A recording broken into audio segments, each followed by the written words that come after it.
পত্রপত্রিকা, television, digital media ও news পোর্টালে যেসব খবর শিরোনাম হয়ে থাকে তা আমরা জানিয়ে দিই। সে খবরের সাথে যুক্ত মানুষদের আমরা সংযুক্ত করি আমাদের আলোচনার টেবিলে। আমাদের স্টুডিও এবং অনলাইনে সংযুক্ত থাকা অতিথিরা সেসব খবরের গভীরে ঢোকেন। আজ আমাদের সাথে আছেন সিনিয়র সাংবাদিক লোটন ইকরাম। আপনাকে স্বাগত জানাই এবং ধন্যবাদ সময় দিয়েছেন এত রাত করে। এবং দর্শক, আপনারাও জানেন বিভিন্ন সময় খবর পর্যালোচনার আবারও আমরা অতিথিদের পর্যায়ক্রমে সংযুক্ত করে নিই। আমরা আলোচনা শুরু করব, তবে তার আগে চলুন এক নজরে দেখে আসি কয়েকটি নিউজ পোর্টালের সংবাদ শিরোনাম। প্রথম আলো আমাদের হাতে আছে। প্রথম আলো বলছে, শরীফ ওসমান হাদির অবস্থা অত্যন্ত সংকটাপন্ন, প্রধান উপদেষ্টার প্রেস সচিব। এটা কিছুক্ষণ আগে আসলে আমরা সকল গণমাধ্যমে সংবাদটি করেছে, কারণ সিঙ্গাপুরের পররাষ্ট্রমন্ত্রী তিনি প্রধান উপদেষ্টাকে সম্ভবত টেলিফোন করে এই বিষয়ে সর্বশেষ ওসমান হাদি সম্পর্কে জানিয়েছেন। এরপর আছে যে এক যুগ্ম সচিবকে গাড়ির মধ্যে জিম্মি করে 6 লাখ টাকা দাবি চালকের। রিমান্ড শুনানিতে নুরুজ্জামান হাদিকে হত্যার চেষ্টার দিন ভাড়ার গাড়িকে একবার এক এক জায়গায় যেতে বলেছিল ফয়সাল। ভারতের বক্তব্য নিয়ে তৌহিদ হোসেন, আমাদের নসিহত করা হয়েছে, নির্বাচনী উপদেশ চাই না, সে খবর। এবং অন্যান্য আরও যদি পোর্টাল দেখি আমরা, বাংলা ট্রিবিউন তারা বলছে হাদির অবস্থা অত্যন্ত সংকটপূর্ণ, শান্ত থেকে প্রার্থনার আহ্বান প্রধান উপদেষ্টার। এই খবরটা আসলে কিছুক্ষণ আগেই গণমাধ্যমগুলোতে প্রকাশিত হয়েছে, হয়তো বিস্তারিত তথ্য জানা যাবে আর কিছুক্ষণ পরেই। এবং হাদিকে গুলি, টার্গেট ক্লিনিংয়ের ভয়ঙ্কর ছক, ডলার কিনছে বাংলাদেশ ব্যাংক, বাজার স্থিতিশীলতা নাকি দামের উপর নতুন চাপ, মুক্তিযোদ্ধাদের সহায়তা ছাড়া ভারত বিজয় অর্জন করতে পারত না, পররাষ্ট্র উপদেষ্টা বলেছেন। এবং 21শে বইমেলা শুরু হবে 20 ফেব্রুয়ারি থেকে। পরের পত্রিকা BDNews24.com তারা বলছে হাদির অবস্থা অত্যন্ত সংকটাপন্ন, ইউনুসকে ফোন সিঙ্গাপুরের পররাষ্ট্রমন্ত্রী। এই খবরটি আসলে সবচেয়ে বেশি আমরা জানি যে এখন আপডেটও হতে থাকবে এর নানা বিষয়গুলো। এরপর আছে যে সংখ্যা নিয়ে 300 আসনে প্রার্থীদের ঘোষণা, জাতীয় পার্টির। মুক্তিযোদ্ধাদের অবদান অস্বীকারীদের সামরিক ইতিহাস বিজ্ঞানের জ্ঞান নেই, সেটি তৌহিদ বলেছেন। নানা রকম খবর দর্শক আমরা গণমাধ্যমগুলোতে দেখছিলাম, তবে যেটি আসলে প্রধান খবর যে ওসমান হাদি যে শারীরিক অবস্থা সেটি নিয়ে কিছুক্ষণ আগেই এরই মধ্যে প্রধান উপদেষ্টাকে সিঙ্গাপুরের পররাষ্ট্রমন্ত্রী সর্বশেষ তথ্য জানিয়েছেন এবং সংকটাপন্ন আসলে বলছেন। এই খবরগুলো তো আমরা জানবই, এর পাশাপাশি আসলে আরও যেসব খবর নিয়ে আমরা আজকে আলোচনা করতে চাই সেটি হচ্ছে তারেক রহমান। তিনি, আমরা জানি যে সামনে নির্বাচনকে ঘিরে এরই মধ্যে মনোনয়ন প্রত্যাশী যারা রয়েছেন, মনোনয়নপত্র যাচাই বাছাইয়ের প্রার্থীদের নিয়ে এরই মধ্যে দলগুলো অনেক দূর এগিয়েছে। বিএনপি এর মধ্যে অনেককেই তার নমিনেশন দিয়েছেন, আরও কয়েকটি আসনেও নমিনেশন প্রক্রিয়া চলছে। এর আগে আমরা জানি যে গতকাল বিজয় দিবসের অনুষ্ঠানে যুক্তরাজ্যে তারেক রহমান যখন অংশ নিয়েছেন, তিনি তার বক্তব্যে বলেছেন যে ষড়যন্ত্র থেমে নিয়ে সবাই যেন ঐক্যবদ্ধ থাকে, সে আহ্বান তিনি জানিয়েছেন। আমরা একটু আমাদের অতিথির সাথে এই বিষয়টি একটু আলোচনা করতেই চাই, লোটন ইকরাম। সেটি হচ্ছে যে এই যে ঐক্যবদ্ধ থাকার জন্য আহ্বান জানিয়েছেন তারেক রহমান এবং বলছেন যে ষড়যন্ত্র থেমে নেই, আপনার আসলে অভিজ্ঞতা কি বলে? এই ষড়যন্ত্রটি কোন দিকে যাচ্ছে এবং উনি এই ষড়যন্ত্র বলতে কি ধরনের বার্তা দিয়েছেন? ধন্যবাদ আপনাকে এবং সহ-আলোচক এবং 71 টিভির দর্শকদেরকে। জনাব তারেক রহমান যে সতর্ক এবং আপনার ষড়যন্ত্রে যে আশঙ্কাটা ব্যক্ত করেছেন, এটা কিন্তু শুধু উনি একা না, এটা আপনার জুলাই অভ্যুত্থানের পর থেকেই বাংলাদেশকে নিয়ে নানান ধরনের ষড়যন্ত্র চক্রান্তর যে এবং কি এই সর্বশেষ আপনার যে ইলেকশন হওয়া নিয়েও কিন্তু নানান শঙ্কা, এবং গত আপনার বিজয় দিবসের দিন প্রধান উপদেষ্টা যে জাতির উদ্দেশ্যে যে ভাষণ দিয়েছেন, সেখানেও তিনিও সবাইকে সতর্ক থাকার জন্য, ঐক্যবদ্ধ থাকার জন্য, এবং পরাজিত যে আওয়ামী লীগ তারাও আবার ইলেকশনের আগে ফেরত আসার জন্য নানান ধরনের চক্রান্ত করতেছে বলে উনিও আশঙ্কা ব্যক্ত করছেন।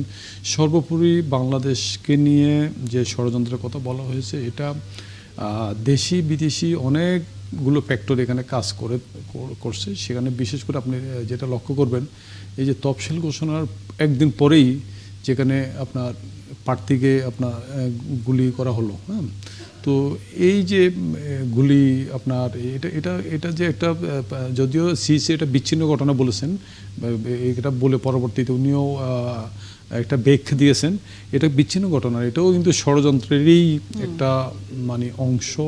নির্বাচন বানচাল করা, অস্থিতিশীল তৈরি করা, সার্বিকভাবে এখানে আপনার বাংলাদেশকে নিয়ে কিন্তু এটা শুধু এখন না, স্বাধীনতার পর থেকেই বাংলাদেশকে নিয়ে নানান সময় ষড়যন্ত্র চক্রান্ত করা হয়েছে। বাংলাদেশে একটা মানে আপনার স্থিতিশীল থাকুক, বাংলাদেশ এগিয়ে যাক, বাংলাদেশ এটাও মানে শক্তিশালী গণতান্ত্রিক সরকার প্রতিষ্ঠিত হয়ে দেশটাকে এগিয়ে যাক, এই জায়গাটা আমাদের মানে অনেক মানে এগুলা কারণে বাংলাদেশকে ভৌগোলিক কারণে নানান কারণে বাংলাদেশকে নিয়ে নানান ষড়যন্ত্র হচ্ছে।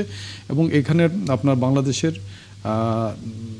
ভিতরে এবং বাইরের এই চক্রান্তগুলো ষড়যন্ত্রগুলো মোকাবেলা করার জন্য জনাব তারেক সাহেব যে ঐক্যবদ্ধের কথা বলছেন, এই ঐক্যবদ্ধ থাকা উচিত। এই জন্যই যে সামনের যে নির্বাচনটা, এই নির্বাচনটা যদি সুষ্ঠু এবং অবাধ নিরপেক্ষ নির্বাচনের মাধ্যমে একটা গণতান্ত্রিক সরকার প্রতিষ্ঠিত না হয়, তাহলে কিন্তু দেশে একটা ভয়াবহ সংকট তৈরি হতে পারে। এবং এই সংকট শুধু আপনার বিএনপি না এবং শুধু ডক্টর ইউনূস না, পুরো দেশের জনগণই কিন্তু এটা সাফারিং হবে। অতএব দেশের স্বাধীনতা, সার্বভৌমত্ব এবং গণতন্ত্র সব কিছু মিলে দেশের মানুষকে এবং যাতে একটা অবাধ সুষ্ঠু নির্বাচন হয় সেদিকে সবাইকে সরকারকে সহযোগিতা করা এবং সবাইকে যার যার জায়গা থেকে মানে এই ধরনের একটা যাতে ফেয়ার একটা ইলেকশন হয় সে ব্যাপারে সহযোগিতা করা উচিত। অবশ্যই অবশ্যই। আপনি আছেন আমাদের সাথে এরই মধ্যে দর্শক অন্যান্য অতিথিরাও যুক্ত হয়েছেন, আমরা তাদের সাথে এটা আপনাদের পরিচয় করে দিতে চাই। ডক্টর মোহাম্মদ এনামুল হক চৌধুরী, বিএনপি চেয়ারপারসনের উপদেষ্টা, আছেন ব্যারিস্টার তারিক বিন আজিজ, রাজনৈতিক বিশ্লেষক, এবং আছেন অধ্যক্ষ মৌলানা সোয়েব হোসেন, বিভাগীয় সাংগঠনিক সম্পাদক ইসলামী বাংলাদেশ আন্দোলনের। আপনাদের তিনজনকে স্বাগত জানাই এবং ধন্যবাদ আমাদেরকে সময় দিয়েছেন।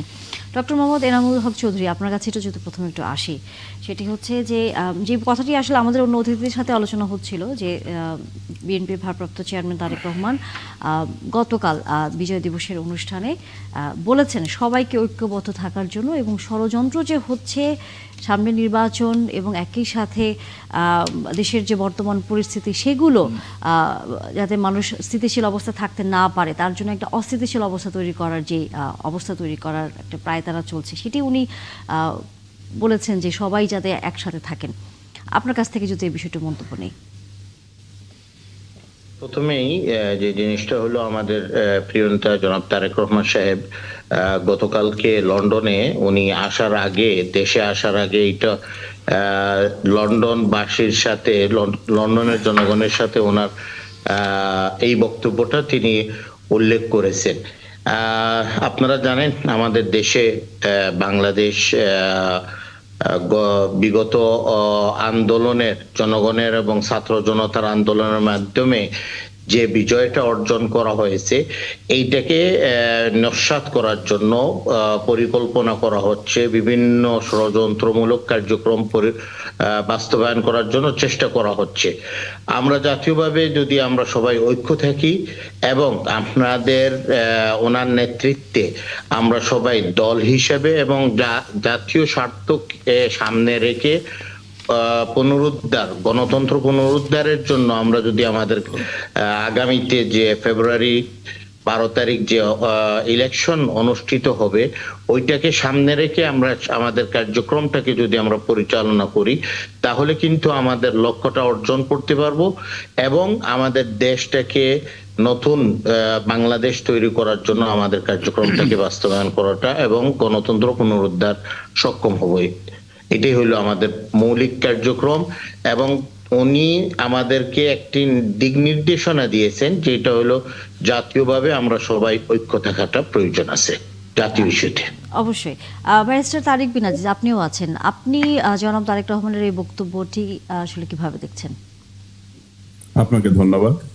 এবং বিজয়ের এই মাসে আপনার মাধ্যমে বাংলাদেশের সকল মানুষকে বিজয় দিবসের শুভেচ্ছা, এবং মহান মুক্তিযুদ্ধ থেকে পর্যন্ত সকল গণতান্ত্রিক আন্দোলনে যারা শাহাদত বরণ করেছেন, যারা বিভিন্নভাবে ক্ষতিগ্রস্ত হয়েছেন, তাদের প্রত্যেকের প্রতি শ্রদ্ধা জানিয়ে আমার কথা শুরু করছি। দেখুন, জনাব তারেক রহমান বিএনপির ভারপ্রাপ্ত চেয়ারম্যান গতকাল, যদিও লন্ডনে উনি প্রবাসীদের উদ্দেশ্যে বক্তব্য দিয়েছেন, কিন্তু এই বক্তব্যটি আসলে দেশের বর্তমান রাজনৈতিক প্রেক্ষাপটে অত্যন্ত তাৎপর্য বহন করে। তার বক্তব্যের মধ্যে অনেক রকম দিক নির্দেশনা ছিল।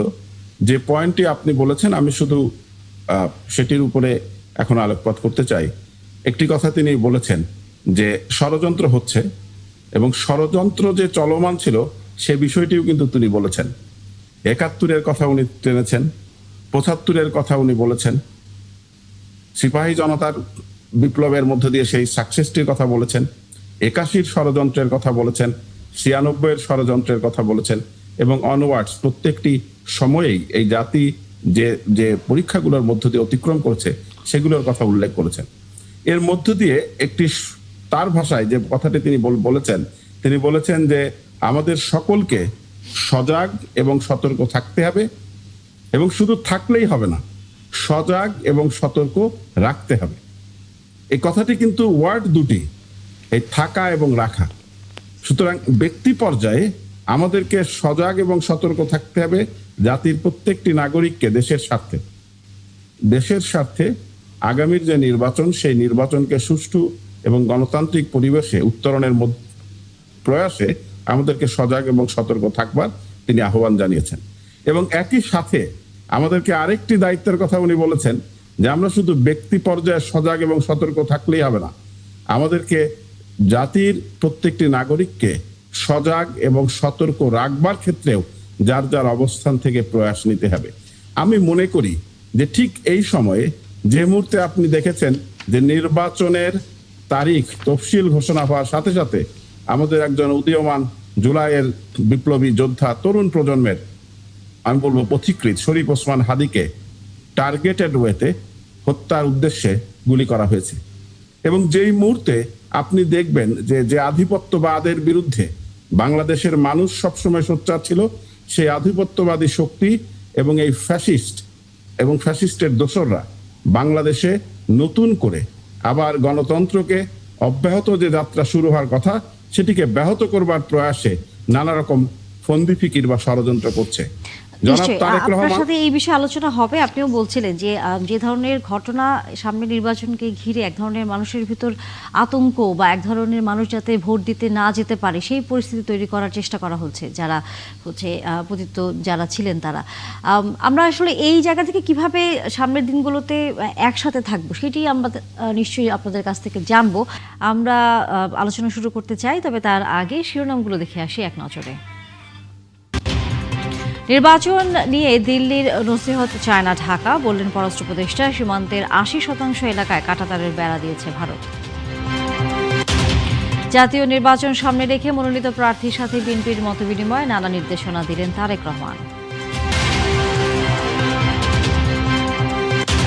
প্রার্থীদের অস্ত্রের লাইসেন্স দেওয়ার বিষয়ে স্বরাষ্ট্র মন্ত্রণালয়ের সাথে কোনো আলোচনা হয়নি, ভোটে ২০০ পর্যবেক্ষক পাঠাবে ইইউ। হাদির অবস্থা স্থিতিশীল, উন্নত চিকিৎসার জন্য নেওয়া হতে পারে লন্ডনে। মোটরসাইকেলের নম্বর প্লেটের ভুল সংখ্যায় রিমান্ডে হান্নান। অনূর্ধ্ব-১৯ এশিয়া কাপে দাপট ধরে রাখল বাংলাদেশের যুবারা। দুবাইয়ে গ্রুপ পর্বের শেষ ম্যাচে হারল শ্রীলঙ্কা।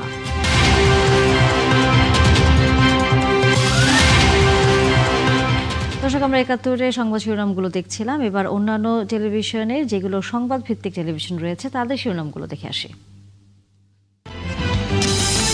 লন্ডনে বিজয় দিবসের অনুষ্ঠান রূপ নিল তারেক রহমানের বিদায়ী সমাবেশে। ভারপ্রাপ্ত চেয়ারম্যানকে বরণে বিএনপির অভ্যর্থনা কমিটি। বাংলাদেশ ভারত কূটনৈতিক সম্পর্কে আরেক দফা টানাপোড়েন, দিল্লিতে হাইকমিশনারকে তলব, এখনই মিশন ছোট করার কথা ভাবছে না সরকার।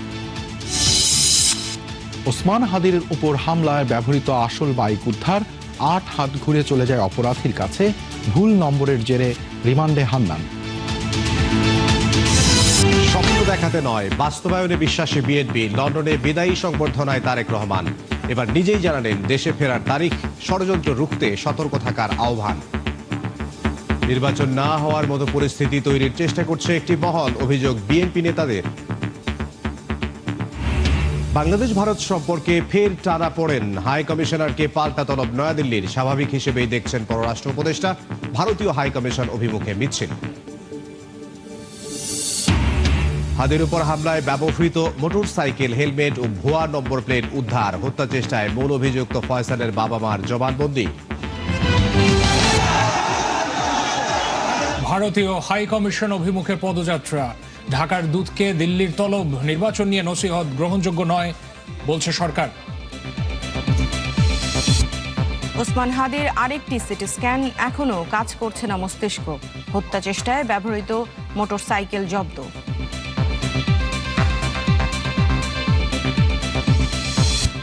25 ডিসেম্বর দেশে ফেরার ঘোষণা তারেক রহমানের, স্বাগত জানাতে ঢাকায় নেতাকর্মীদের প্রস্তুতি। দর্শক, আমরা দেখছিলাম বিভিন্ন সংবাদ ভিত্তিক যেসব টেলিভিশন রয়েছে তারাও সংবাদ শিরোনাম কি করেছে, এবং ঘুরে ফিরে একই রকম খবরাখবর আসলে সবারই আছে, কারণ রাজনীতি, নির্বাচন এবং বর্তমান পরিবেশ সেগুলোই সবার কাছে প্রাধান্য পেয়েছে। বিরতির আগে যে আমরা বলছিলাম, আমাদের সাথে আরেকজন অতিথি আছেন, অধ্যক্ষ মাওলানা সোয়েব হোসেন, বিভাগীয় সাংগঠনিক সম্পাদক ইসলামী বাংলাদেশ আন্দোলনের। আপনার কাছে আসলে আসতে চাই, একটু দেরিতেই আসতে হলো, তার জন্য দুঃখিত। আমরা নির্বাচন যত সামনে এগিয়ে আসছে, আমরা তখনই দেখছি সকল রাজনৈতিক দলই নির্বাচনে নিজেদের অবস্থান জানান দেওয়ার জন্য প্রার্থী মনোনয়ন থেকে শুরু করে নির্বাচনের এরই মধ্যে অনেকেরই ব্যানার পোস্টার আমরা কম বেশি শহরের বিভিন্ন জায়গায় এবং দেশের বিভিন্ন জায়গায় দেখেছি। ইসলামী আন্দোলনও নির্বাচনকে সামনে রেখে এগোচ্ছে। একটু বলবেন বর্তমানে আপনাদের মনোনয়নের সর্বশেষ আসলে কী অবস্থা, আপনারা কতদূর এই বিষয়ে এগিয়েছেন? আলহামদুলিল্লাহ, সকলকে ধন্যবাদ। শুরুতে 71 টিভির আয়োজক উপস্থাপক সকলকে ধন্যবাদ জানাই, যারা সংশ্লিষ্ট আছেন, তারিক বিন আজিজ ভাই, এনামুল ভাই, সকলকে আসসালামু আলাইকুম রহমতুল্লাহ। আশা করি সকলে ভালো আছেন। শুরুতে শরীফ ওসমান হাদির উপরে গুলির কারণে ব্যাপারে নিন্দা এবং দুঃখ প্রকাশ করছি। এটা আমাদের এরকম একটি দেশে চলমান রাজনীতিকে অস্থির করবে এবং আগামী নির্বাচনের লেভেল প্লেইং ফিল্ডকে প্রশ্নবিদ্ধ করবে। অত্যন্ত দুঃখের সাথেই বলতে হয় যে অদ্যাবধি তার যে শিকারকে এখনো গ্রেফতার করা সম্ভব হয়নি। এটা খুবই দুঃখজনক। শাস্তির আওতায় আনা হয়নি। অলরেডি এটা নিয়ে যে বিতর্ক মাঠে চলছে, এটা আমাদের জন্য হতাশাব্যঞ্জক। ইসলামী আন্দোলন বাংলাদেশের পক্ষ থেকে নির্বাচনের বিষয়ে আমরা অত্যন্ত সোচ্চার এবং নির্বাচনমুখী প্রচারণায় আমরা অত্যন্ত কর্মব্যস্ত সময় পার করছি। আমরা ইতিমধ্যে মোহতারাম আমির ইসলামী আন্দোলন বাংলাদেশ পীর সাহেব চরমনাই হুজুর 300 আসনে এই প্রার্থী ঘোষণা করছেন এবং আমরা আগামী কালকে ইনশাআল্লাহ নমিনেশন ফরম আমরা সংগ্রহ করব। এ বিষয়ে কেন্দ্রীয় নির্দেশনা আজকে আমরা দিয়েছি সারা দেশেই। তো এবং আমরা আশা রাখি যে উৎসব মুখর একটি গ্রহণযোগ্য নির্বাচন অনুষ্ঠিত হবে এবং আমরা খুবই আশাবাদী। এর সাথে আমরা দেশে চলমান যে সংকট চলছে আমরা শঙ্কিত। নির্বাচন যদি এত দীর্ঘদিন পরেও নির্বাচনটা যদি উৎসবমুখর এবং নিরঙ্কুশ ভাবে একটি চমৎকার নির্বাচন গ্রহণযোগ্য না হয়, তো সেক্ষেত্রে আমাদের দেশ জাতি হিসেবে আমরা অত্যন্ত বলছিলেন যে কিছু সংকট চলমান আছে, আপনি বলছিলেন আপনার দৃষ্টিতে কি ধরনের সংকট আসলে আপনি দেখতে পান? এই যে শরীফ ওসমান হাদির মতো একজন ব্যক্তি এখানে গুলিবিদ্ধ হলো, তো এটা তো একটি সংকটের চরম বহিঃপ্রকাশ এবং জনমনে আতঙ্ক সৃষ্টির জন্য একটি অনেক বড় সহায়ক বিষয়। ঠিক তেমনি আমরা দেখলাম বিগত 5ই আগস্টের পরে অনেক মার্ডার কেস সহ বিভিন্ন বহু মামলার আসামি তারা জামিনে বের হয়েছেন, খালাস পেয়ে বের হয়েছেন। তাদেরকে আইনের আওতায় আনার কোনো প্রক্রিয়া আমরা দেখছি না এবং আইন শৃঙ্খলার যে উন্নতি হওয়া প্রয়োজন ছিল সেটা আমরা দৃশ্যমান দেখছি না। এটা তো একটি হতাশাব্যঞ্জক। তো আমরা আশা করি এটাকে অন্তর্বর্তীকালীন সরকার কাটিয়ে উঠবেন এবং সুন্দর একটি লেভেল প্লেইং ফিল্ড আমাদের জন্য উপহার দিবেন, যাতে নির্বাচনটা প্রশ্নবিদ্ধ না হয়। এটা আমরা আশা রাখি। এখন সময় দেখা যাক তারা কতটুকু আমাদেরকে দিতে পারবেন, কি করতে পারবেন। আপনার এই কথার সাথে অধ্যাপক মোহাম্মদ এনামুল হক চৌধুরী, আপনি একমত কিনা মাওলানা সোয়েব হোসেনের সাথে? আমাদের যে জিনিসটা বলা দরকার, আইন শৃঙ্খলা অবনতির ব্যাপারে, যেটা উনি যে উল্লেখ করেছেন ওসমান হাদির, শরীফ ওসমান হাদির যে ঘটনাটা, আমি মনে করতেছি ওরই এই বিচ্ছিন্ন একটি ঘটনা হয়েছে, এইটাকে আমরা ভিত্তি করে আইন শৃঙ্খলা অবনতির আতঙ্ক সৃষ্টি করাটা উচিত হবে না। আমরা এটাকে আমরা আশা করি ডক্টর ইউনূসের সরকারের পক্ষ থেকে ওনারা আরো তৎপর হবেন। এইটার সাথে যারা এটার সাথে জড়িত আছে তাদেরকে গ্রেফতার করা হবে এবং তাদেরকে বিচারের আওতায় নিয়ে আসা হবে, এবং ইলেকশনের পরিবেশটাকে একটি সুন্দর পরিবেশ তৈরি করে দিবেন। এই আস্থা এবং বিশ্বাস আমরা রেখে আমরা সতর্ক থাকা দরকার। ষড়যন্ত্রগুলি যেগুলি হচ্ছে আগামী ইলেকশনকে নিয়ে, এইটাকে আমরা প্রতিরোধ করাটা এবং আমরা জাতীয় ঐক্য সৃষ্টির মাধ্যমে আমরা 12 ফেব্রুয়ারির ইলেকশনের দিকে আমরা এগিয়ে যেতে চাই, এবং আমরা একটি সুন্দর সুস্থ নির্বাচন আমরা আশা করতে চাই। ঐক্যের কথা বলছিলেন, সেই জায়গায় অন্যান্য রাজনৈতিক দলগুলোর সাথে আপনাদের কোনো আলোচনা হয়েছে কিনা? এই যে সংকট বা আইন শৃঙ্খলা পরিস্থিতির অবনতির ঘটনা যেগুলো সামনে আসছে বারবার, যেটা নিয়ে কম বেশি সবাই আলোচনা করছে, যেহেতু সামনে নির্বাচন আসতে যাচ্ছে, এগুলো নিয়ে অন্যান্য রাজনৈতিক দলের সাথে বিএনপির আসলে কোনো আলোচনা হয়েছে কিনা? আমাদের অবশ্যই আমাদের যারা আন্দোলনের সাথে আমাদের সাথে সম্পৃক্ত আছেন তাদের সাথে অবশ্যই এগুলি নিয়ে আলোচনা হচ্ছে, এবং বিশেষ করে আইন শৃঙ্খলা বাহিনীদের সাথে এই ব্যাপারটা নিয়ে হোম মিনিস্ট্রি এবং বিভিন্ন কর্তৃপক্ষ যারা আছে তাদের সাথে আলোচনা হচ্ছে, এবং রাজনৈতিক দলের সাথেও আলোচনা হচ্ছে, যেটার মাধ্যমে জাতীয়, আপনাকে আগেই বলছি, আমরা জাতীয় ঐক্য তৈরি করা দরকার এবং দেশের সবাইকে নিয়ে একটি সুস্থ নির্বাচনের দিকে আমরা আগাইতে জন্য চেষ্টা করব। আরেকটি বিষয়টা আপনার কাছে জানতেই চাই, সেটি হচ্ছে যে বিএনপির যেহেতু প্রাথমিক মনোনয়ন প্রাপ্ত যাদের সাথে সাক্ষাৎ হয়েছে আমরা জানি, আজকে ও অনেকের সাথে আপনারা হয়তো আনুষ্ঠানিকভাবে কথা বলেছেন এবং মাননীয় ভারপ্রাপ্ত চেয়ারম্যান তিনিও কথা বলেছেন, সেখানে দলের এবং একই সাথে নির্বাচনকে সামনে রেখে অনেক ধরনের দিক নির্দেশনা আসলে এসেছে। যদি আমাদেরকে বলতেন যে কি ধরনের বার্তা দিয়েছেন জনাব তারেক রহমান? প্রথমে যেটা হলো, আমাদের দেশকে এবং জাতিকে 31 দফার কার্যক্রমগুলিকে সামনে রেখে, আপনারা গতকালকে দেখছেন আমাদের প্রিয় নেতা জনাব তারেক রহমান সাহেব, ভারপ্রাপ্ত চেয়ারম্যান, তিনি কিন্তু 31 দফা সংস্কার কার্যক্রমগুলিকে সামনে রেখে জনগণের সামনে এগুলি নিয়ে যাওয়ার জন্য আমাদেরকে দিক নির্দেশনা দেওয়া হয়েছে, এবং আমাদেরকে বলা হয়েছে আমাদের দলের কার্যক্রমটাকে জনগণের সামনে তুলে ধরার জন্য, এবং বিভিন্ন এলাকায় আমাদের বিভিন্ন প্রবলেম আছে, এই প্রবলেমগুলিকে সামনে রেখে জাতীয় ঐক্য, যেটার মাধ্যমে দলের ভিতরে একটা ঐক্য সৃষ্টি করে আমরা সবাই দানের শীষকে বিজয় করার জন্য আমরা আমাদের কার্যক্রমটাকে বাস্তবায়ন করা। এনামুল ভাইয়ের কাছে আমার একটা প্রশ্ন, সেটা হলো, আপনি তো দলের আন্তর্জাতিক অনেকগুলো বিষয় দেখাশোনা করেন, তো বাংলাদেশে যে একটি অবাধ সুষ্ঠু নির্বাচনের ব্যাপারে বহির্বিশ্ব, বিশেষ করে প্রভাবশালী যে দেশগুলো, সেগুলো মানে কতটুকু মানে সহযোগিতা করার আশ্বাস দিয়েছেন আপনাদেরকে?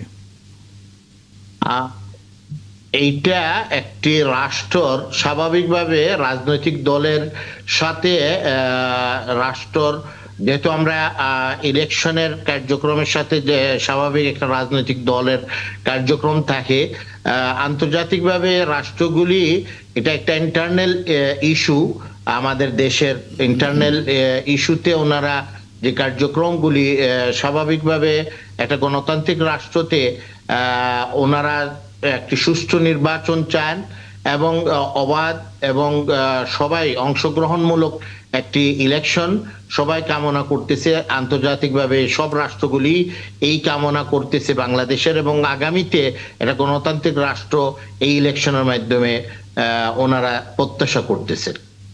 এই জনাব তারেক রহমান যে আপনার ষড়যন্ত্রের কথা বলছেন, এই ষড়যন্ত্রের মানে যৌক্তিকতা মানে কি আপনার বিবেচনায়?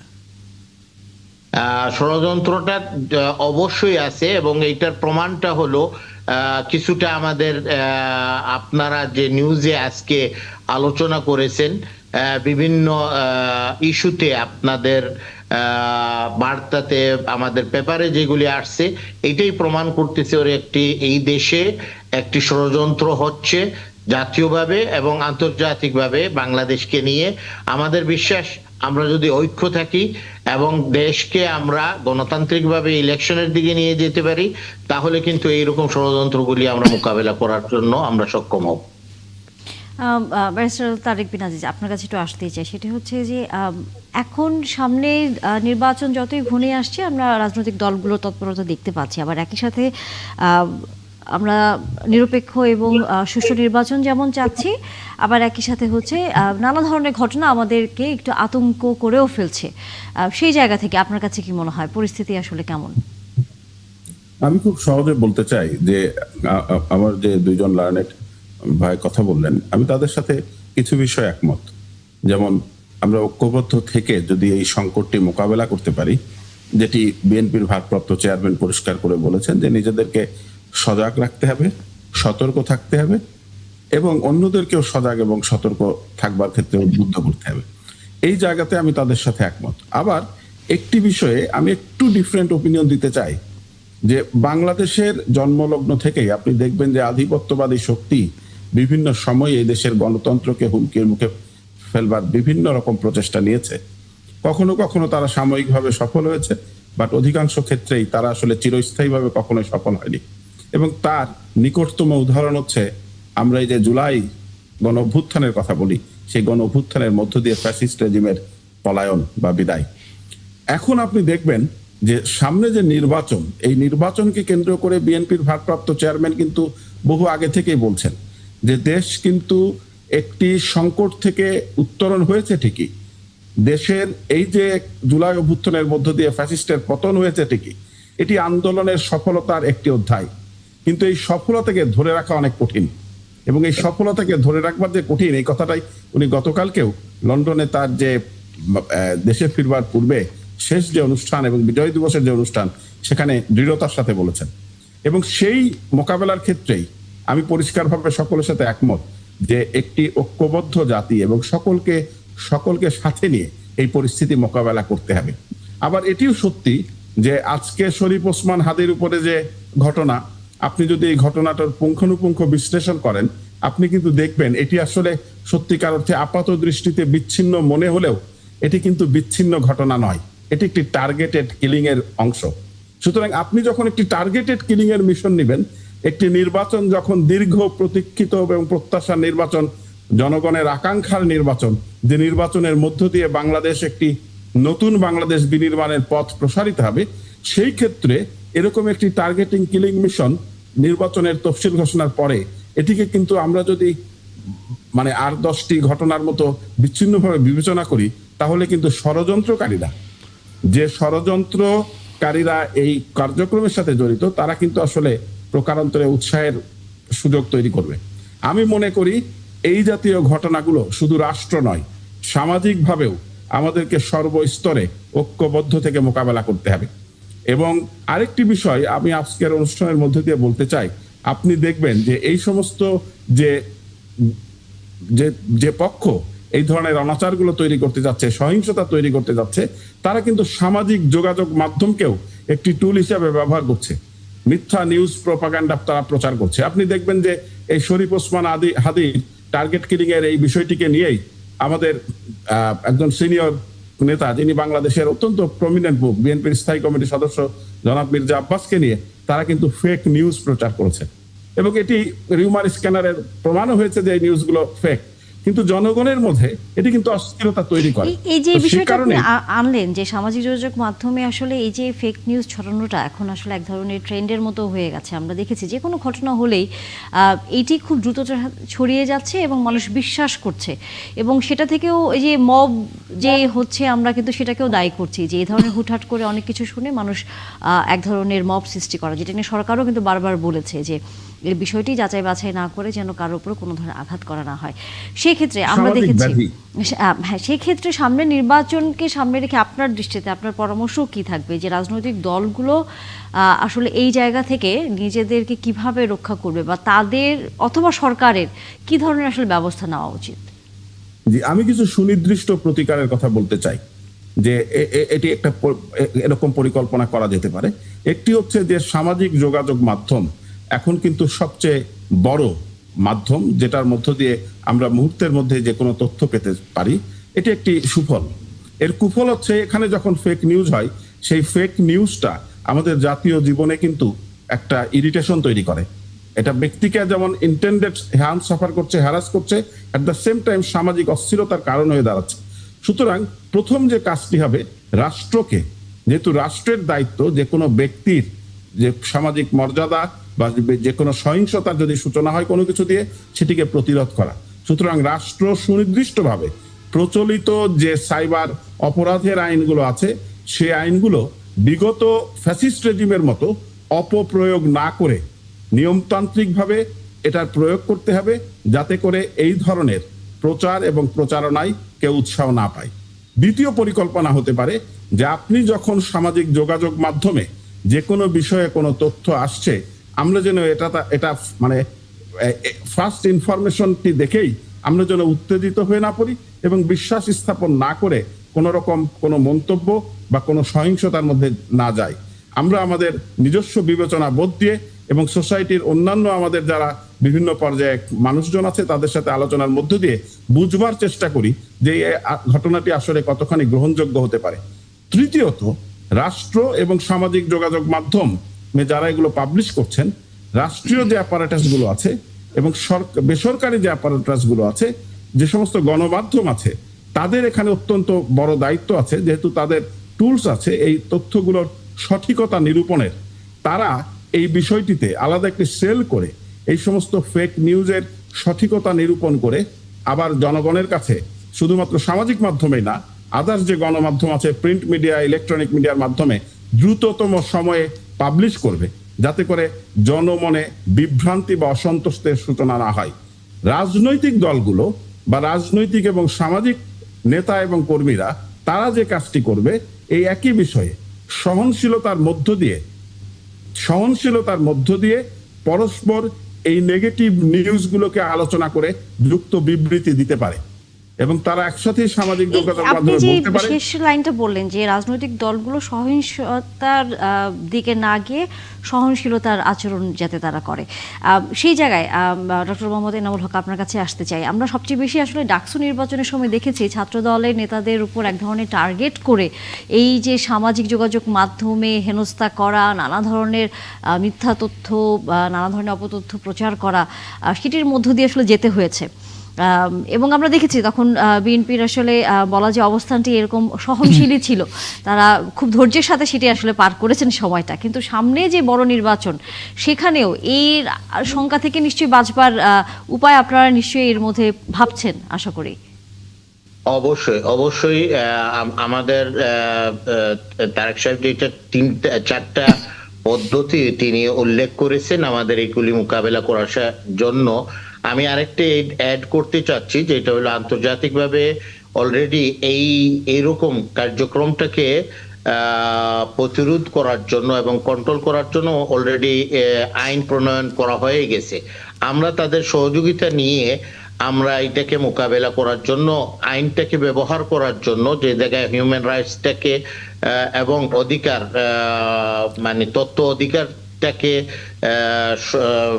রেখে সামনে আমাদের আইনগুলি যদি প্রণয়ন করা হয় দেশীয় ভাবে, আমাদের এই আইনগুলির মাধ্যমে এই কার্যক্রমটাকে মোকাবেলা করাটা, ভুল তথ্যকে আমরা প্রতিরোধ করতে সক্ষম হব।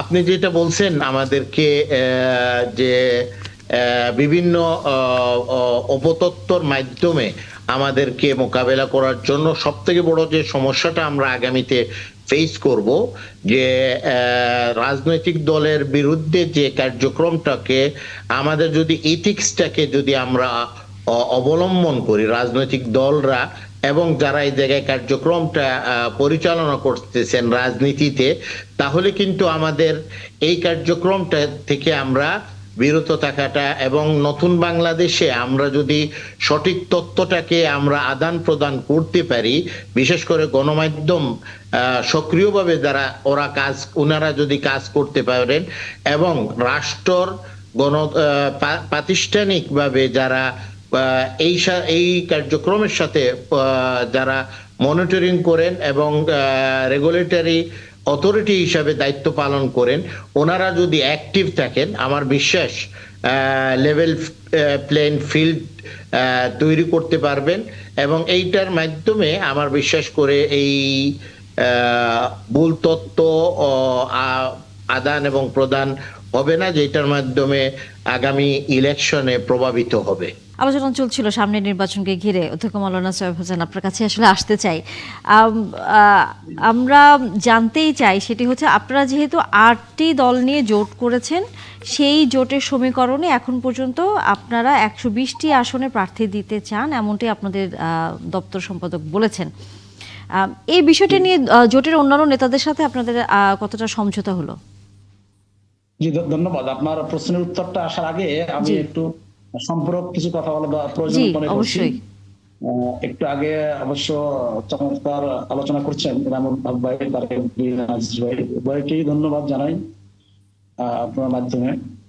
তো এখানে রামুল ভাই একটা কথা বলছেন যে শরীফ ওসমান হাদির গুলিবিদ্ধ হওয়াটা একটি বিচ্ছিন্ন ঘটনা। আসলে দেখেন, ঢাকার ব্যস্ত চমৎকার বাণিজ্যিক এরিয়া মতিঝিলের মতো জায়গায়, এটা খুব ইম্পর্টেন্ট প্লেস, এবং যেখানে ক্যামেরা হলো সর্বদিক দিয়ে, ডান বাম সামনে পিছনে কর্নার সব দিক দিয়ে ক্যামেরা পাওয়া যাবে, এরকম একটি জায়গায় প্রকাশ্য দিবালোকে তাকে গুলি করা হলো, অথচ আজও পর্যন্ত ফাইন্ড আউট হলো না কিলার কে। তা খুবই দুঃখজনক। এবং আমাদের যে হাই টেকনোলজি আমাদের আইন শৃঙ্খলা রক্ষাকারী বাহিনী সহ আদার্স বাহিনীর কাছে আছে, এই টেকনোলজি দিয়ে এখনো পর্যন্ত গ্রেফতার করা গেল না, এটা অত্যন্ত বিস্ময়ের ব্যাপার। ইভেন সিইসির বক্তব্য আরো আপত্তিকর। তো সেখানে তো আসলে এটাকে বিচ্ছিন্ন, এবং যেই জুলাই যোদ্ধাদের ত্যাগ, তাদের রক্তের বিনিময় আজকে আমরা এখানে নির্বাচনের চিন্তা করছি, দেশকে সুন্দর করে গড়ার একটি স্বপ্ন দেখছি, বাস্তবায়নের দিকে আগাচ্ছি, অথচ তাদেরকে এভাবে টার্গেট করে গুলিবিদ্ধ করা হচ্ছে। এটা তো মানে খুবই দুঃখজনক। এবং উনি অত্যন্ত চমৎকার রামুল ভাই বলছেন যে আমরা আশা করি লেভেল প্লেইং ফিল্ড সৃষ্টি হবে। তার মানে ওনার বক্তব্যেই আমরা উপলব্ধি করলাম যে লেভেল প্লেইং ফিল্ড এখনো তৈরি হয়নি, বা এটা বর্তমান গভর্নমেন্ট তৈরি করতে পারেন নাই। তা এটা তো নিঃসন্দেহে আগামী দিনের নির্বাচনকে হতাশাগ্রস্ত করবে, এবং এইটা যদি কন্টিনিউশন হয় তাহলে নিঃসন্দেহে একটা বাধাগ্রস্ত হবে। আমরা এটার থেকে উত্তরণের আশা করি। আচ্ছা, অবশ্যই উত্তরণ আমাদেরকে হতে হবে এনিওয়ে। উনি আর একটা চমৎকার কথা বলছেন যে খুবই সুন্দর, জাতীয় ঐক্যের ভিত্তিতে আমরা একটি গভর্নমেন্ট করব। জাতীয় গভর্নমেন্ট না, জাতীয় ঐক্যমতের ভিত্তিতে, রাইট, গভর্নমেন্ট না, ঐক্যমতে একটি সরকার গঠন করবো আগামীতে। আচ্ছা, ধন্যবাদ। আসলে এই জাতীয় ঐক্যমতের ভিত্তিটা কি হবে এবং এটার রূপরেখাটা কি, যদি জাতির সামনে তুলে ধরতেন, তাহলে এটা জনগণ এটাকে নিয়ে ভাবতে পারতো, চিন্তা করতে পারতো। পক্ষান্তরে ইসলাম আন্দোলন বাংলাদেশের মোহতারাম আমির, উনি একটি ইসলামী কল্যাণ রাষ্ট্র গঠনের ঘোষণা দিচ্ছেন। আপনারা নিশ্চয়ই জানেন, ইসলামী কল্যাণ রাষ্ট্র আসলে আমরা আফটার লিবারেশন দেশ শাসনে আমরা যেটা পেয়েছি, কি পাইছি, কি পাই নাই, কোনটা আমাদের সাথে আছে, কোনটা আমরা আমাদের যুক্ত হয়েছে, এটা নিয়ে অনেক ব্যাপক আলোচনা। ওভারঅল আমরা বলতে পারি যেভাবে আমাদের এস্টাবলিশড হওয়া প্রয়োজন ছিল এবং আমাদের উন্নয়নটা যেভাবে সাস্টেনেবল হওয়া দরকার ছিল, আমরা সেভাবে করতে পারি নাই। এনিওয়ে আমাদেরকে অবশ্যই আগামী দিনে জাতীয় ঐক্যমতের ভিত্তিতে সরকার গঠন হলে মোস্ট ওয়েলকাম, বাট তার একটা রূপরেখা আমাদের সামনে আসুক সুন্দর করে। আমি আশা করবো এটা আগামীতে, আজকে না হলে আগামী তুলে ধরবেন, যাতে আমরা এটাকে নিয়ে অ্যানালাইসিস করতে পারি, ভাবতে পারি। খুবই সুন্দর প্রশ্ন আপনি সর্বশেষে করছেন, অবশ্যই আপনি বলবেন। চমৎকার বলছেন যে আপনার 8 দল নিয়ে 120 আসন, আসলে 8 দলের সমঝোতা, এটা কোনো জোট না। আপনি উপস্থাপন করছেন এভাবে যে 8 দলের জোট, এটা কোনো নির্বাচনী জোট নয়, এটা হলো নির্বাচনী সমঝোতা আমরা করেছি। মোহতারাম আমির, আমাদের বাংলাদেশের আমির পীর সাহেব চরমনাই, উনি এই এক বাক্স নীতির প্রবক্তা এবং উদ্ভাবক বলা চলে। তো এই 8 দল নিয়ে আমরা আমাদের আলোচনা চলমান। আমরা এখনো সেটেলড হতে পারি নাই। আশা করছি আমরা উইদিন শর্ট টাইমে ইনশাআল্লাহ সেটেলড হব, এবং আমরা সেটেল হলে ইনশাআল্লাহ আপনাদেরকে আমরা জানিয়ে দেবো, আপনারা জানতে পারবেন অবশ্যই। বাকি আমরা আশা করি যে অবস্থাতেই আমরা আছি, আলোচনায় উঠে আসছে যে দেশি বিদেশি ষড়যন্ত্র একাদেশে চলমান। এটা আমাদের জন্য একটা মানে অদৃষ্টেরই লিখন বলবো না কি বলবো, আসলে এটা খুবই দুঃখজনক। আমরা বিভিন্ন চক্রান্তের শিকার, যে যেভাবেই বলি এটা খুবই একেবারে সর্বজন স্বীকৃত একটি কথা। এই দেশ মাতৃকাকে গড়ে তুলতে হলে এই বৈদেশিক আগ্রাসন চক্রান্ত ষড়যন্ত্র থেকে আমাদেরকে সেফ থাকতে হবে। যে দল যে মত করি, দলের ভিন্নতা থাকতে পারে, দেশ গড়ার ক্ষেত্রে আমি মনে করি এই অভিন্ন নীতিতে আমাদের আসা দরকার। আমরা যেন কারো চক্রান্তের শিকার না হই, আমরা দেশটাকে গড়ি। এই মনোবাসনা নিয়ে আমরা আগাতে পারবো ইনশাল্লাহ। আমি বিশ্বাস করি একটি সম্ভাবনাময় দেশ, অনেক জনগোষ্ঠীর একটি দেশ। এই জনগণকে জনসম্পদে রূপায়িত করতে পারলে আমরা বিশ্ব দরবারে একটি সুন্দর সমৃদ্ধশালী বাংলাদেশ হিসাবে মাথা উঁচু করে দাঁড়াতে পারবো, এটাই আমার প্রত্যাশা। ধন্যবাদ সকলকে। বোধহয় প্রশ্ন আছে আমাদের অন্যান্য অতিথির কাছে। এই জায়গাটা একটু বলতে চাই, সেটা হলো আমরা যখন দেখলাম 90-এর গণ অভ্যুত্থানের পর আপনার গণ অভ্যুত্থানে যেসব রাজনৈতিক দলগুলো অংশ নিয়েছিলেন, যে অংশীজন, তারা কিন্তু 91-এর যে 91-এর যে ইলেকশন, তখন কিন্তু এখনকার পরিস্থিতির মতো হয় নাই। তখন এখন যেভাবে এই আপনার এই যে পরস্পরকে ক্ষমতায় আসার জন্য, যে ঠেকানোর জন্য যেভাবে আপনার ঘায়েল করার জন্য যে পরিস্থিতিটা চলতেছে, এটা কিন্তু আপনাদের খেয়াল আছে 90-এর 91 ইলেকশনে কিন্তু আপনার 3 দলীয় জোটের যে রূপরেখা, সে রূপরেখার ভিত্তিতে যে ইলেকশনটা হয়েছিল, খুব বিচারপতি শাহাবুদ্দিন সাহেবের আমলে খুব সুন্দর ফ্রি এবং ফেয়ার একটা ইলেকশন হয়েছিল। একটু সৌহার্দ্যপূর্ণ পরিবেশে রাজনৈতিক দলগুলো ভোটে অংশ নিয়েছিলেন, কার কি নির্বাচনী ইশতেহার হবে, কি মানে কে কীভাবে ক্ষমতায় গেলে কী করবে। কিন্তু এবার যেটা লক্ষ্য করা যাচ্ছে আপনার অতীত নিয়ে, যেমন বিএনপি অতীতে কী করছে সেটা আপনাদের 8 দলীয় জোট আপনারা সামনে এনে গায়েল করার চেষ্টা করতেছেন। আবার বিএনপিও আপনাদের সাথে যে প্রধান দল, তারা 71 সালে কী করছিল সেগুলো সামনে এনে এই যে পরস্পরকে গায়েল করার জন্য যে আপনার এই যে মুখোমুখি অবস্থান, এবং কি আপনার এই যে দেখা গেল এই যে মির্জা আব্বাস সাহেবকে যেভাবে আপনার মবের শিকারের করার চেষ্টা করা হয়েছিল, এটা কিন্তু আপনারা তো একসঙ্গে আন্দোলন করছেন, একসঙ্গে মানে এই আওয়ামী লীগ স্বৈরাচার সরকারকে পতন ঘটিয়েছেন। এখন এইভাবে যে মুখোমুখি অবস্থান, এই অবস্থানটার প্রেক্ষিতে তো আপনার হয়তো বা ষড়যন্ত্রকারী যে তারেক সাহেব যেটা বললেন, ষড়যন্ত্র দেশের বিরুদ্ধে বা নির্বাচনের বিরুদ্ধে, এই যে ষড়যন্ত্র হচ্ছে, এই ষড়যন্ত্রটা মোকাবেলা করার জন্য কি আপনারা কি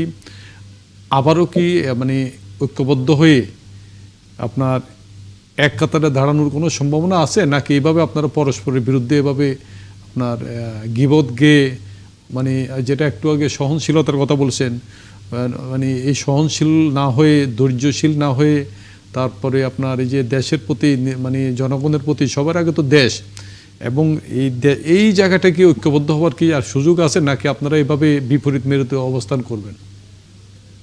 আমি আমি আমি আমি খুব সুন্দর কথা বলেছেন। আমি জাস্ট এই বিষয়ে মানে আমার বর্তমান প্রেক্ষাপটের আলোকে একটু উত্তর দিতে চাই।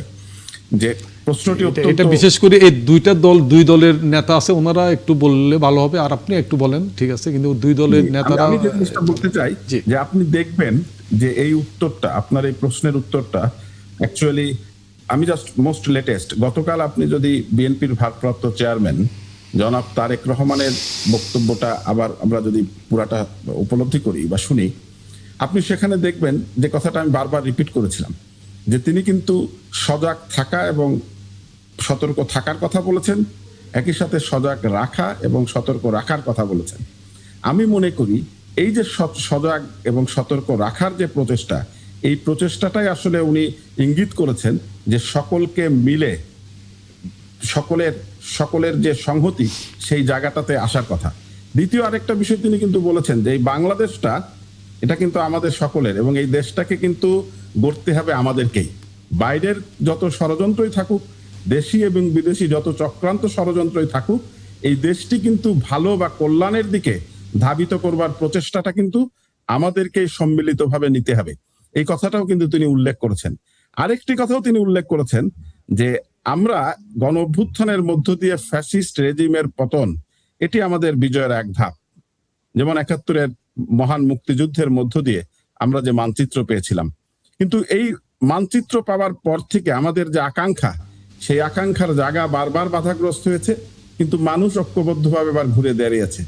বিএনপির পক্ষ থেকে জনাব তারেক রহমান বিএনপির ভারপ্রাপ্ত চেয়ারম্যান হিসেবে সেই কথাটাই কিন্তু গতকালকেও রিমাইন্ড করেছেন যে স্বাধীনতা অর্জন করা সহজ, কিন্তু বা যতই কঠিন হোক, স্বাধীনতাকে ধরে রাখা আরো বেশি কঠিন। এবং এই কঠিনকে বরণ করবার জন্যই তিনি কিন্তু বলেছেন সকল ষড়যন্ত্রের মোকাবেলাটি সজাগ এবং সতর্ক থাকতে হবে এবং রাখতে হবে। আমি মনে করি যে বিএনপির ভারপ্রাপ্ত চেয়ারম্যান অ্যাকচুয়ালি ভেরি কন্টেন্ট যে বাংলাদেশের আগামীর গণতান্ত্রিক অভিযাত্রার যে রাজনীতি, যে নির্বাচন, এই নির্বাচনে সকল রাজনৈতিক দলগুলোর মধ্যে সহনশীলতা, একতাবদ্ধ অবস্থান এবং পারস্পরিক অশালীন বা অযাচিত কাদা ছোড়াছুড়ি থেকে বিরত থেকে এক প্ল্যাটফর্মে দাঁড়িয়ে দেশ আপনার মন্তব্যটি আমরা শুনলাম। আমাদের আসলে সময় একেবারেই কম। এনামুল হক চৌধুরী, আপনার কাছ থেকে। আমি যেটা বলার, আমাদের প্রিয় নেতা জনাব তারেক রহমান সাহেব যে মন্তব্য মানে তিনি গতকালকে করেছেন এবং আপনারা দেখেন অগাস্টের 5 তারিখের ঘটনার পর থেকে তিনি যে বক্তব্যগুলি দিয়ে আসছেন, তাহলে কিন্তু প্রমাণিত হচ্ছে উনি কিন্তু একটি সহনশীল রাজনীতি এবং সবাইকে নিয়ে ঐক্যভাবে জাতীয় স্বার্থকে সামনে রেখে কার্যক্রমটাকে পরিচালনা করার জন্য সবসময় আহ্বান জানাচ্ছেন। এবং আমরা দেখতে পাই শরীফ হাদির ঘটনার পরে যে সরকার সবাইকে ডাকা হয়েছে, বিএনপি ওইটার সাথে অংশগ্রহণ করে এবং এইটাকে নিন্দা জানানো হয়েছে এবং তাদেরকে গ্রেফতার করার জন্য, এবং এইটাকে একটা আমি যদিও যে উল্লেখ করা হয়েছে এই কার্যক্রমটাকে বিচ্ছিন্ন ঘটনা হিসাবে ধরে এইটাকে একটি এমন কোনো কার্যক্রমের দিকে যাব না যেটার জন্য আমরা আমাদের লক্ষ্যটা গণতন্ত্র পুনরুদ্ধারের জন্য আমরা সবাই ঐক্য থেকে একটি ইলেকশনের দিকে আমরা যাব। এই কার্যক্রমটাকে একটি বিচ্ছিন্ন ঘটনা, ওই কারণে আমি বলছিলাম ওইটাকে মানি না করে এটাকে একটা ঘটনা, যে ঘটনাটাকে আমরা নিন্দা জানাই, এইরকম একটি ঘটনা যারা গণ অভ্যুত্থানের জন্য যারা আমাদের ইনকিলাব মঞ্চের যে কার্যক্রমটাকে তারা করে গেছেন, আমাদের পক্ষে যুবকদের পক্ষে যে কার্যক্রম করছে তাদেরকে আমরা সম্মান জানাই এবং তাদেরকে আমরা স্যালুট করি যে যুবকদেরকে তাদের আন্দোলন এবং জনগণের আন্দোলন সমন্বিত ভাবে আমাদেরকে একটি নতুন বাংলাদেশ আমরা উপহার পেয়েছি, যেটার মাধ্যমে আমরা আগামীতে একটি গণতান্ত্রিক রাষ্ট্র গঠন করাটা সক্ষম হব। আমরা যে আপনারা যে প্রশ্ন করেছেন আমাকে যে আমাদেরকে আসলে কিন্তু আমাদের এমন একটি রাষ্ট্র চাই যে রাষ্ট্রের মাধ্যমে আমরা সবাই এই স্বপ্নটাকে, যেটা হলো গণতান্ত্রিক বাংলাদেশ কে আমরা গণতান্ত্রিক একটি রাষ্ট্র গঠন করার জন্য সবাই আমরা ঐক্য থাকা দরকার। আমরা আমাদের 31 দফার কর্মসূচির মাধ্যমে আমাদের কার্যক্রম আগামীতে আমাদের প্ল্যানটা কি আছে ওইটাকে সামনে রেখে আমাদের প্রিয় নেতা জনাব তারেক রহমান গতকালকেও এই উল্লেখ করেছেন এবং আমাদেরকেও নির্দেশ দিয়েছেন, আমরা যারা ফিল্ডে কাজ করতেছি জনগণের সাথে আমরা আছি, আমরা এই বার্তাটাকে নিয়ে আমাদের জনগণের পাশে যাব, সবাইকে উদ্বুদ্ধ করে একটি নতুন বাংলাদেশ তৈরি করার জন্য আমরা কাজ করব। অবশ্যই আছেন মাওলানা সোয়েব হোসেন, আপনার কাছ থেকে সর্বশেষ মন্তব্য শুনে আসলে আলোচনা শেষ করতে হবে। জি, থ্যাংক ইউ আপনাদের সকলকে, আবারও ধন্যবাদ জানাই। আপনি সুন্দর একটা প্রশ্ন করছেন সহনশীলতার বক্তব্য এবং রাজনৈতিক সহিংসতা মুক্ত পরিবেশ সৃষ্টির ব্যাপারে উদ্যোগটা কেমন হওয়া দরকার। ধন্যবাদ আপনাকে এত চমৎকার একটি প্রশ্ন করার জন্য। দেখেন, আমাদেরকে আসলে উপলব্ধিতে আনতে হবে যে দলের চেয়ে দেশ বড় এবং দেশের চেয়ে ঈমান বড়। এটা মাথায় নিয়ে যদি আমরা চলি, তাহলে আমাদের অ্যাক্টিভিটিসটা কেমন হবে ইন প্রিভিয়াস টাইমে আমরা জলজান্ত উদাহরণ হিসাবে আমরা পেশ করলাম। একেবারে খুবই নিকট অতীতের এই জুলাই যোদ্ধারা যখন গুলিবিদ্ধ হয়, তারা তাদেরকে যখন শহীদ মুগ্ধ শহীদ হয়, এভাবে আরো কিছু সন্তান যখন অকালে গুলিবিদ্ধ হয়ে ঝরে যায়, তখন আমাদের মোহতারাম আমির পীর সাহেব চরমনাই হুজুর ঢাকার বাইতুল মোকাররমের উত্তর গেটে উনি একমাত্র পলিটিক্যাল লিডার যিনি ব্যানার নিয়ে তাদের জন্য সামনে নামছেন এবং তদানীন্তন সরকারকে, ফ্যাসিবাদকে উনি হুঙ্কার দিচ্ছেন যে আমার সন্তানকে যেন আর একটা গুলিও লাগানো না হয়, জবাব দেওয়া হবে। আজও সেটা ইউটিউব ফেসবুকে ভাসতেছে। নট অনলি দ্যাট, এরপরে মোহতারাম নায়েবে আমির শাইখে চরমনাই উনি সিনিয়র নায়েবে আমির উনি আপনার 2রা আগস্ট লক্ষ জনতার মিছিল নিয়ে টিএসসি চত্বরে হাজির হয়েছেন। তো এটা হলো কেন? এটা হলো যে আমার দেশের সূর্য সন্তান ছাত্র সমাজ, আজকে জনগণ তারা গুলিবিদ্ধ হচ্ছে, অথচ আমার দেশের টাকায় গুলি কেনা আমার বুক বিদ্ধ করতেছে।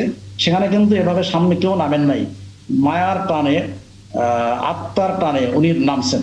তো আমাদের লিডার কেমন এটা তার পরিচয় বহন করে। সহনশীলতাপূর্ণ বক্তব্য আসলে এটা হলো যে আদর্শিক কথা, আমরা তো আদর্শিক দল, ইসলামী দল মানে আদর্শিক দল।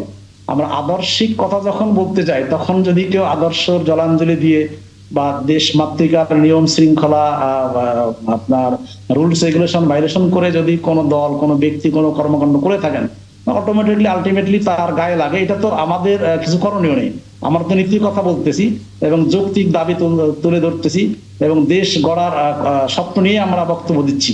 আপনি এমন কোনো বক্তব্য আমাদের দেখাতে পারবেন না যে বক্তব্যে দেশ গড়া, মানুষকে সচেতন করা, মানুষের নীতি নৈতিকতা শিক্ষা দেওয়া ছাড়া কোনো বক্তব্য ইনশাল্লাহ আমাদের কারো ভিতরে নেই।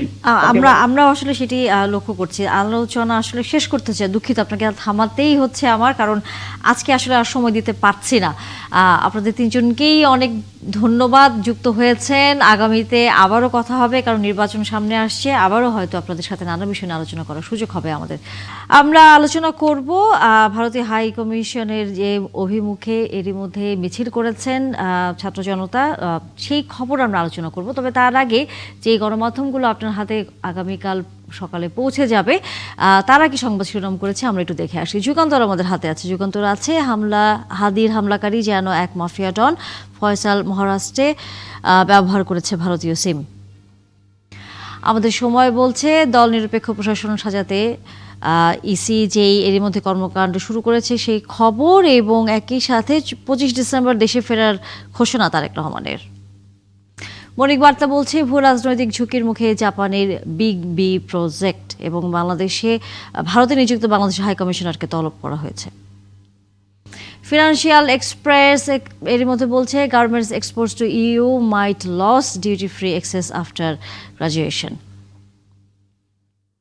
দৈনিক ইনকিলাব হঠাৎ কেন 7 সিস্টার্স ইস্যু, কাণ্ডজ্ঞানহীন বক্তব্য, অহেতুক উত্তেজনা সৃষ্টির নেপথ্যে কারা, সেরকম খবর, বিভিন্ন রকম খবরাখবর। তবে যেই খবরটি আসলে আমরা আলোচনা করছিলাম বা বলছিলাম যে সেটি হচ্ছে, আমরা জানি যে এরই মধ্যে ভারতের যে হাই কমিশন আছে তাদেরকেও বাংলাদেশ তলব করেছে, এবং বাংলাদেশের যে হাই কমিশন ভারতে নিযুক্ত আছেন তাকেও তলব করেছে আজকে ভারত। তার অন্যতম কারণই হচ্ছে যে এরই মধ্যে কিন্তু বলা হচ্ছে যে আসছে যে নির্বাচন, সেই নির্বাচনে এক ধরনের প্রভাব বিস্তার, এক ধরনের সেটি বানচাল করবার চেষ্টা করছে ভারত।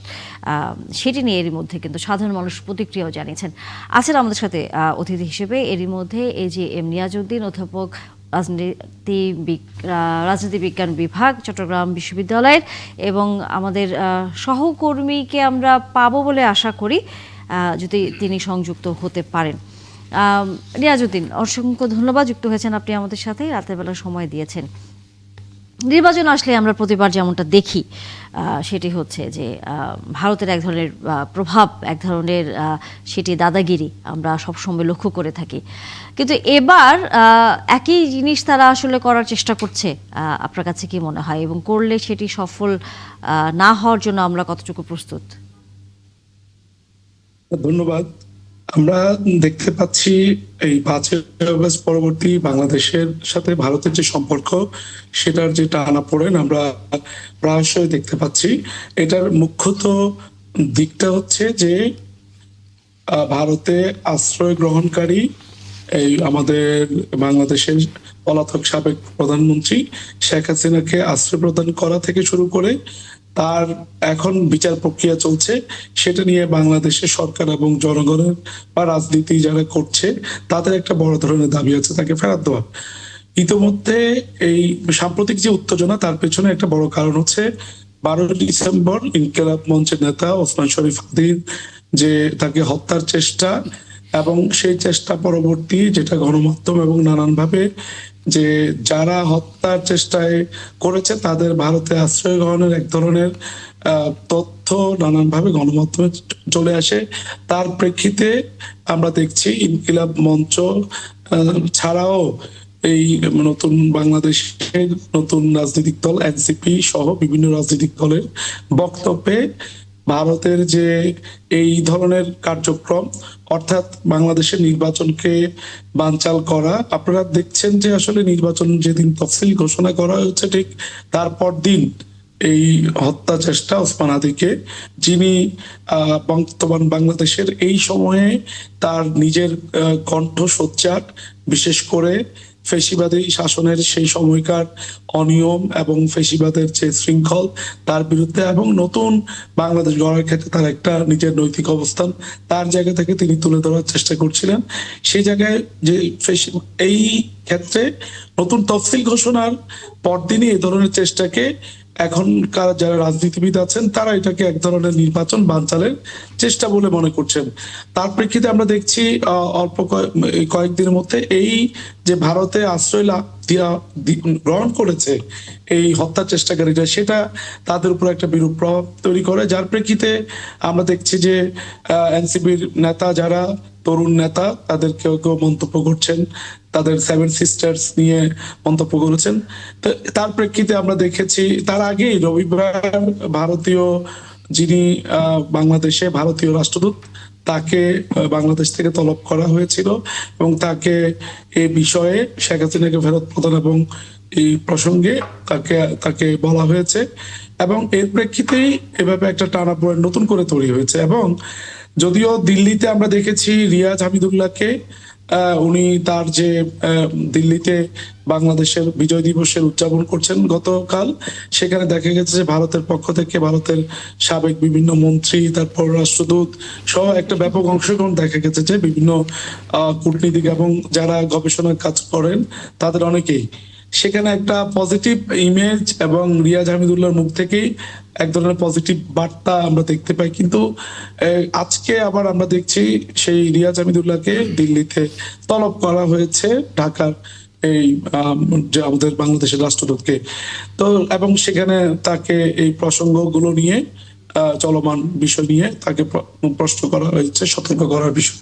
তো এই বিষয়টা আমরা পরিষ্কার বুঝছি যে বাংলাদেশের নির্বাচন নিয়ে কিন্তু ভারত রীতিমতো এখনো প্রতিক্রিয়া দেখাচ্ছে যে ইনক্লুসিভ নির্বাচনের ক্ষেত্রে। কিন্তু আমরা দেখেছি যে ভারত গত 1.5 দশকের যে শাসন, সেখানে যে গণতন্ত্রহীনতা, সেখানে কিন্তু তার বক্তব্যে কখনো ভারত প্রতিবেশী হিসাবে এখানে ইনক্লুসিভ নির্বাচন, সবাইকে নিয়ে নির্বাচন, এই ব্যাপারে তার কোনো বক্তব্য দেখা যায় না। বরঞ্চ এই ফেসিবাদী শাসনকে শক্তিশালী করতে যেভাবে যে ধরনের নৈতিক সমর্থন, কূটনীতিক সমর্থন সহ সার্বিক চেষ্টা তার ভিতরে অব্যাহত ছিল এবং সেই অব্যাহত থাকার মধ্যে দিয়ে ভারত তার স্বার্থ হাসিল করেছে এবং বাংলাদেশের মানুষের কাছে এটা দৃশ্যমান হয়েছে যে এই আওয়ামী লীগ এবং তার যে পলাতক প্রধানমন্ত্রী তারা সবসময় ভারতের স্বার্থকেই রক্ষা করেছে। এর ভিতর দিয়ে কিন্তু ভারত আবার এই এখন ফাঁসির দণ্ডপ্রাপ্ত আসামি বলা যায় এবং যেহেতু আদালতের রায় হয়েছে তাকে আশ্রয় দিচ্ছেন, তিনি সেখান থেকে উস্কানিমূলক বক্তব্য দিচ্ছেন, আওয়ামী লীগের অনেক নেতা কর্মী সেখানে আছেন। এই জায়গাটায় ভারত অর্থাৎ এই প্রশ্রয় আশ্রয় সবকিছুই ভারত থেকে করার ফলে এই বাংলাদেশের রাজনীতিবিদ তরুণ নেতাদের ভেতরে এটা নিয়ে তীব্র প্রতিক্রিয়া আছে, যার প্রেক্ষিতে বর্তমান এই বিভিন্ন বক্তব্যগুলো আসছে। সুতরাং ভারতের জায়গা থেকে যদি প্রতিবেশীর প্রতি দায়িত্বশীল আচরণ এবং প্রতিবেশীকে শ্রদ্ধা এবং একটা ভারসাম্যের যে সম্পর্ক, বর্তমান প্রধান উপদেষ্টা এই অন্তর্বর্তীকালীন সরকারের আমরা দেখতে পেয়েছি যে তারা মাথা উঁচু করে তারা পররাষ্ট্রনীতিকে পরিচালনা করার একটা চেষ্টা আমরা পরিলক্ষিত করছি, এবং সেই চেষ্টা এই যে নতজানু পররাষ্ট্রনীতি আমরা দেখে আসছি বিভিন্ন সময়, সেটা থেকে বের হয়ে এসে বর্তমান সরকারের এই চেষ্টা জনগণ এবং রাজনীতিবিদদের মধ্যে এক ধরনের সাধুবাদ আমরা দেখতে পাই। সাধুবাদ আমরা তো দেখতে তার পেয়েছি। জি, জি, এখন এই জায়গায় আমাদের ভারতের অতিথি যে আপনাকে একটা প্রশ্ন করতে চান। নিয়াজউদ্দিন সাহেবের কাছে জি। আমার একটা প্রশ্ন, যেটা আপনি যেটা বলেছেন যে 15 বছর আওয়ামী লীগ যে আপনার অন্তর্ভুক্তিমূলক নির্বাচনের কথা বলেননি, এখন তারা অন্তর্ভুক্তিমূলক নির্বাচনের কথা বলছেন।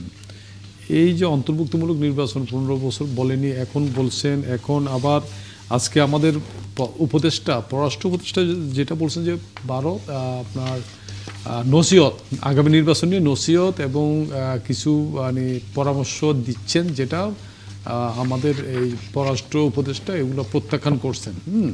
এই ধরনের নসিহত তারা কাম্য, তাদের কাছে কাম্য না। হ্যাঁ, বাংলাদেশের নির্বাচন কীভাবে হবে এটা বাংলাদেশ নির্ধারণ করবে। তো এই যে দুই মানে প্রতিবেশী দুইটা দলে দেশের মধ্যে যে আপনার সম্পর্কের টানাপোড়েন, যে এই টানাপোড়েন মানে আগামী নির্বাচনে এটার প্রভাব কেমন পড়বে মনে করেন?